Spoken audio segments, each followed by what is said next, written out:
Fala galerinha, tudo certo? Hoje estamos aqui para gravar mais um vídeo e hoje nós vamos falar dos personagens e seus signos. Hoje a gente vai fazer do Stranger Things, né? Mas são os personagens jovencitos adolescentes aí. Eu acho que muitos de vocês não vão concordar com a minha lista. Minha lista está muito diferente hoje. Está muito diferente hoje a minha lista. Eu sempre peço no final, gente. Então, hoje eu lembrei de pedir antes. Já deixa um like, se inscreve no canal, compartilha esse vídeo com quem você sabe que gosta desse tema. E o mais importante para mim, né? O que eu mais gosto são os comentários de vocês. Que através dos comentários de vocês eu consigo entender o que está rolando, se vocês estão gostando, quais são os interesses, né? E afinal de contas é para vocês que eu faço esses vídeos. Vamos lá, galera, então aqui. Vamos lá, direto aqui com ele, né? O grande Steve aí. Eu falei, acho que já falei para vocês, né? Na minha visão, o Steve, o Dustin, a 11, né? A Joyce, o Hopper também, mas enfim, tem alguns personagens que são muito a cara da série, assim, que tem um carisma e tal. E o Steve, para mim, também tem isso, né? Na minha visão, o Steve é leonino. Por que eu acho que ele é leonino? Ele lembra da primeira fase dele, da primeira fase da série? Ele é muito popular. Ele tem um apelo assim popular com a galera, com aquela coisa da escola ali. Ele tem uma questão muito vaidosa e ele expressa isso, né? Às vezes a gente vê isso no signo de Leão.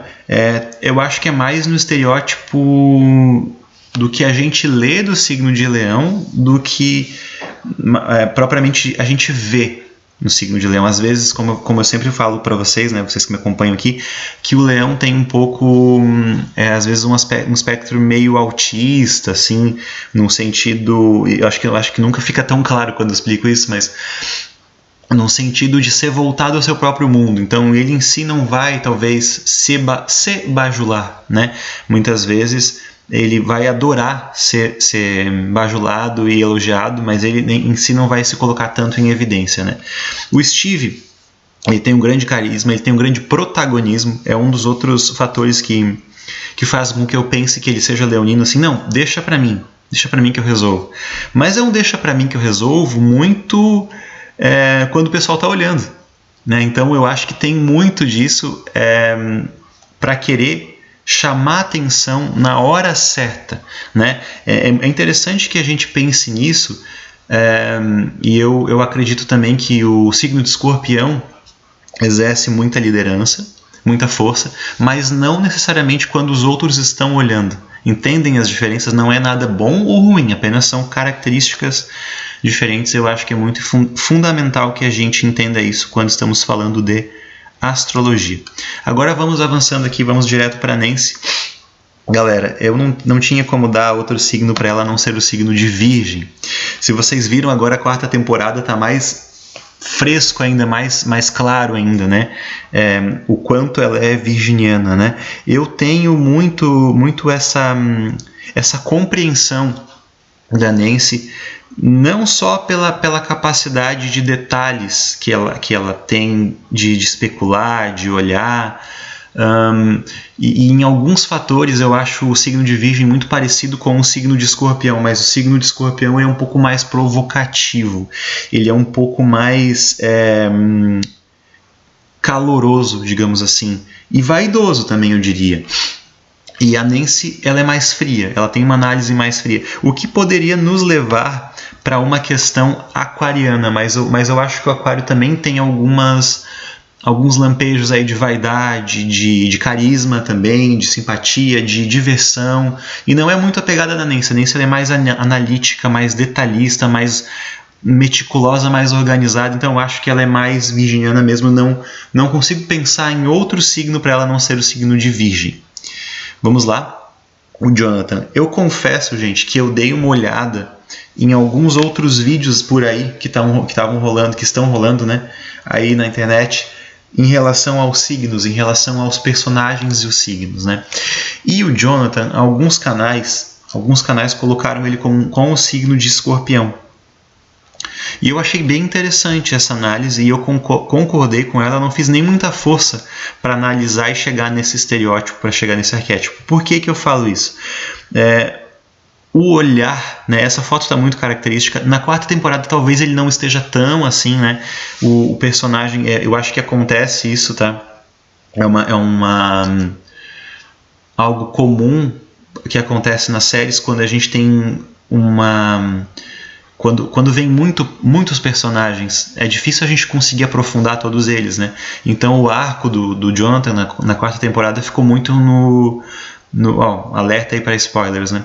Ficou aí muito na questão do humor, na questão da marihuana aí, essa coisa, né? Essa coisa aí ficou muito, né, nessa pegada, mas se a gente pegar um pouco mais para trás nas outras temporadas, a profundidade, a seriedade, né, e essa coisa mais profunda mesmo, mais concentrada, mais olhar fixo, uma coisa até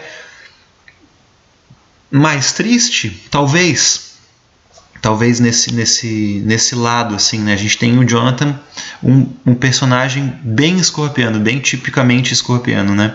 Com uns dramas, assim, muito para esse lado. Depois a gente vai avançando aqui para Robin, e mais uma vez, né, gente, eu acho que tem algumas diferenças, alguns nuances aí diferentes de temporada para temporada, mas eu não conseguiria chegar numa outra personalidade a não ser uma personalidade geminiana. Então, para mim, a Robin é geminiana. Por que eu digo isso? Tem um outro signo que gosta bastante de falar, popularmente conhecido por gostar bastante de falar, que é o signo de Virgem. Mas o que acontece com o signo de Virgem? O signo de Virgem, como eu bem falei ali da Nancy, né? São pessoas um pouco mais frias, mais analíticas. É a comunicação muitas vezes num sentido mais fiel aos fatos. Essa talvez seja a preocupação maior do signo de Virgem. Quando a gente vê o signo de Gêmeos, a fala, a comunicação, ela é um aspecto muito importante para que eu possa me relacionar. E eu vejo muito isso na Robin, né? Tem um momento, se eu não me engano, que ela fala assim, você é minha amiga, né? Eu não estou bem recordado. Eu acho que é ela que fala assim, então somos amigas. E ela tem esse apelo por se comunicar. Não tenho nem como esquecer, né, de falar disso. O quanto ela gosta de falar. Isso é bem interessante. É muito característico na Robin o quanto ela gosta de se comunicar. O quanto ela gosta de falar, de comunicar. Né? Isso é muito geminiano. Né? Ela fala muito. Ela é muito tagarela. Isso é muito geminiano. E outra coisa que eu quero falar também, que às vezes a gente não fala quando está falando do signo de Gêmeos, mas é uma coisa bem legal, bem bacana, uma qualidade, uma coisa que eu vejo muito como não só como uma característica, mas como uma qualidade também, e eu vejo muito na Robin, ela é uma personagem leve. Eu vejo muito isso nos arquétipos geminianos, né? Principalmente nos típicos geminianos, assim. E ela tem isso, né? Apesar de ter também curiosidade, né? Uma coisa assim de querer trocar ideia porque é curiosa e tudo mais. Eu acho fantástico isso nela, e ela, então, a nossa personagem aqui, a Robin, ela é geminiana no meu ponto de vista. Vamos lá, avançando aqui pro Ed. Cara, o Ed é uma figura, né? Eu curti demais, assim, o papel desse cara, assim, eu achei fantástico o que ele tá fazendo, assim, o que é um dos caras, assim, que eu acho mais figura na série, assim. E eu confesso que eu pensei um pouco para chegar na complexidade, para atingir a complexidade dele e para conseguir ser mais assertivo no signo. Esse talvez seja um signo que vocês não concordem muito, né? Se não concorde, deixa nos comentários aí pra gente ver o que poderia ser. Mas, galera, na minha visão, o Ed é sagitariano. Por que ele é sagitariano? Primeira coisa, né? Vamos lá, eu costumo dividir os signos sempre em duas facetas, assim. Eu acho que tem uma faceta mais concentrada em geral e uma faceta mais dispersa. Para mim, o Ed é mais disperso, né? A gente sabe que tem o sagitariano compenetrado, mais concentrado, mais regrado, digamos assim. E o Ed não é esse cara. O Ed é o estereótipo do Sagitário festeiro. Aquele estereótipo fácil do Sagitário, né? Na minha visão é. Ele tem essa pegada, ele tem uma pegada do humor, ele tem uma coisa...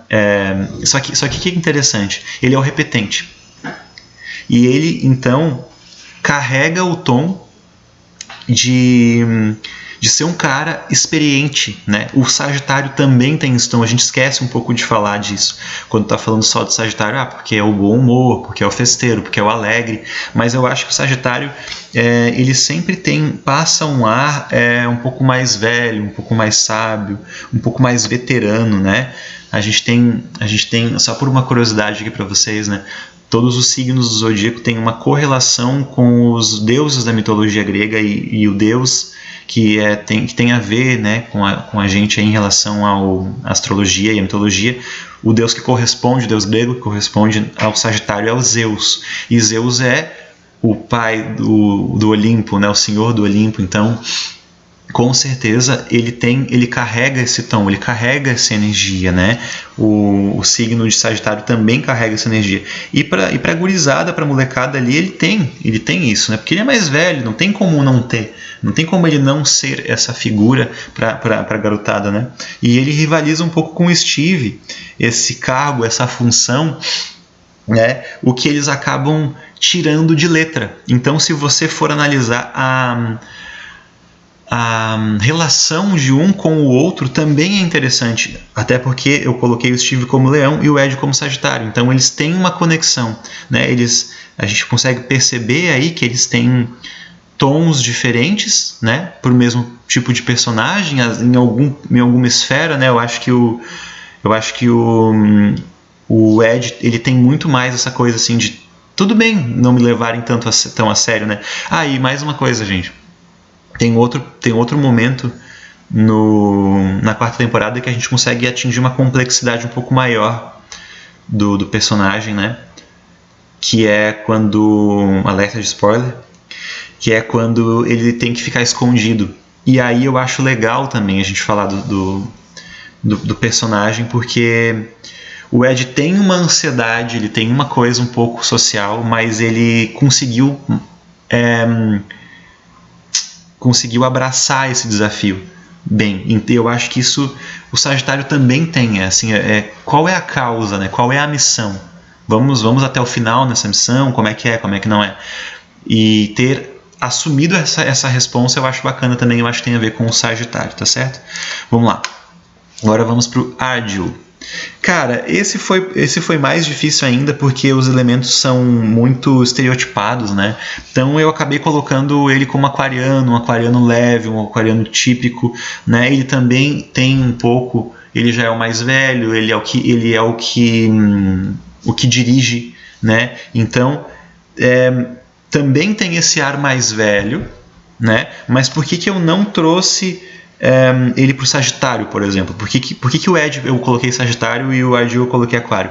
Na minha visão, é muito interessante a gente falar dos temperamentos, né? Do fogo, terra e água, dos elementos.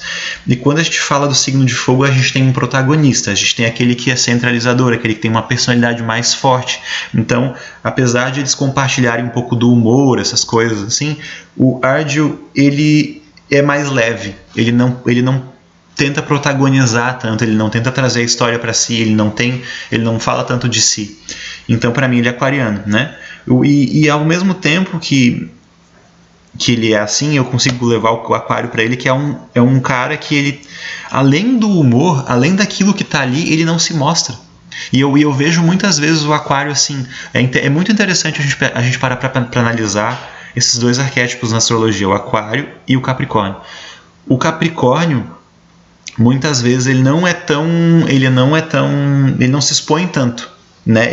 A gente tem, como eu sempre digo, dois arquétipos do signo, né? Tem o Capricórnio que é mais na dele, que não se expressa tanto, né? Enfim, mas é desse que eu estou falando. E a gente tem o Aquário que se expressa mais. Mas olha que interessante. Não necessariamente o Aquário fala tanto da sua vida pessoal. Ele é social, ele brinca, ele se diverte. Uma coisa é brincar, se divertir, fazer piada, ser leve. Outra coisa é falar sobre os sentimentos dele, é falar sobre quem ele é. Então, para mim, isso é o que diferencia muitas vezes aí o signo de Aquário para o signo de Capricórnio, né? Porque eu acho que os dois têm uma pegada social e um pouco diferentes, tá certo? Galera, agora vamos pro Billy. O Billy, o que me marca muito é o contato que ele teve com o mundo, né? Com o mundo invertido, aí, por assim dizer, né? Agora se popularizou falar dessa forma. Eu não me lembro tanto lá do começo, né? O Billy seria mais um bônus do vídeo aí, né? Eu não me lembro tanto lá do começo da temporada, mas o pouco que eu me lembro, ele tinha essa coisa assim, mais marrento, um cara mais assim de ser o mais velho da turma, assim, principalmente assim, não andem comigo, tal, uma coisa assim, esse é o meu, né? Principalmente a outra menina que eu esqueci o nome, a Max. Ela, esse é meu irmão mais velho, né? Tipo, mas é um irmão mais velho mais malinha, né? Não é aquela coisa, o meu irmão mais velho querido, né? Tinha isso, mas não era tanto, era mais uma outra pegada, né? E a gente sabe que, indo para um estereótipo não tão bom, porque o Billy, para mim, tem essa pegada, mas a gente já vai chegar no final que é interessante. Ele era esse cara mais malinha, mais complicado, mais difícil, mais rebelde e tal. Tinha até um grupinho e tal, né? Enfim. E isso para mim traz ele sim um pouco de rebeldia. Tinha um pouco, se a gente for analisar, um pouco da questão da sexualidade também, né? Ele se envolveu com a mãe do... acho que é do Will. Não, do Mike. Acho que é a mãe do Mike. Não me lembro ao certo. É a mãe do Mike. Enfim. E essa questão também do signo de Escorpião, né, e tal, tinha uma coisa de sedução, tinha uma coisa do cara, assim. Eu acho que o Escorpião tem um pouco disso, acho que é um estereótipo bom. Mas eu vou falar aqui, de novo, o que eu já falei em outros momentos. Quando a gente fala de signos que tiveram, de personagens que tiveram conexões com o mundo invertido, o upside down, né? O que a gente pode falar? A gente pode imaginar, pelo menos na minha conexão aí com a astrologia, que os signos da água, eles têm mais conexão com isso. Não que nenhum outro signo pudesse ter, não é isso. Mas é que eu acho que a gente vai construindo o nosso arquétipo de personagem quando a gente vai colocando atributos nele que são indiscutíveis, certo? Então eu tenho uma preferência a colocar o signo de Câncer, Escorpião e Peixes para aqueles que têm uma grande conexão com o mundo invertido, né? Não coloquei a Max, mas é porque a Max, para mim, ela tem uma personalidade bem ariana em alguns aspectos, né? Mas enfim, vamos lá. O Billy, mais pra frente, a gente descobre a alerta de spoiler, né? Bem do começo das temporadas, mas se você não viu, né? Não veja essa parte do vídeo. Quando tudo está acontecendo, digamos que ele se sacrifica. Ele protagoniza essa forma de segurar ali o vilão, né? Eu tô tentando falar sem dar tantos spoilers, enfim, que eu acho meio chato, mas nessa pegada eu acho que o Escorpião tem um pouco assim, se eu não posso mais ir, se eu vejo que é o meu fim, então eu posso fazer alguma coisa de bom, né? A gente tem isso bem claro no Escorpião quando a gente tem a metáfora do animal mesmo, que é de se ferroar, né, quando encurralado. Né, se ninguém pode me matar a não ser eu mesmo, digamos assim, né? Só que a gente pode levar essa analogia para um outro lado, a gente pode aprofundar essa analogia, essa metáfora para alguns outros sentidos, que é assim: se eu não posso ir, quem sabe vocês possam. Se eu vou ter que morrer, se eu vou ter que ficar por aqui, então que eu me sacrifique, que eu dê tudo de mim para que vocês possam continuar. E eu acho que alguns arquétipos escorpianos têm isso, têm essa pegada. Né? Eu acho que é o momento da redenção dele, digamos assim. Tá certo, gente? Era isso, né? Vamos ver aqui. É isso aí. Fechou? Eu falei de 7 personagens hoje. Foi um pouco difícil para mim. Não sei porquê. Eu não consegui... Não ficou tão claro para mim a personalidade deles. Ficou, acho que, um pouco mais estereotipado, eu concordo. né? Então, se vocês tiverem algum comentário em relação a isso, por favor, deixem aqui embaixo, que isso é bacana, que a gente vai conseguindo construir outros vídeos através desse. Uma pessoa me sugeriu para que eu faça, quando for fazer esses vídeos, fazer também o ascendente, que daí dá uma facilitada, a gente consegue jogar com a imagem do personagem e a profundidade dele. E no próximo vídeo eu não vou fazer ainda assim, né, porque toda essa linha já está meio preparada, aí, meio fechada, mas na próxima brincadeira que eu vou falar de astrologia, provavelmente eu vou fazer porque eu acho que a gente consegue costurar, montar melhor o nosso arquétipo de personagens aqui quando a gente fala do signo do ascendente. Tá certo, gente? Então, era sobre isso o vídeo de hoje. Espero que vocês tenham gostado. Mais uma vez, né? Porque eu vejo que é muito importante para o crescimento do canal. Eu sempre vou enfatizar aqui, tá, gente? Deixe o seu like, se inscreva no canal, compartilhe esse vídeo com quem você acha que gostaria de ver alguma coisa sobre isso e deixe nos comentários o que você quer ver aqui, o que você está achando dessa brincadeira astrológica e cruzando com personagens da série Stranger Things, tá certo, gente? Muito obrigado por terem assistido até aqui e a gente se vê então no próximo vídeo. Valeu, até a próxima!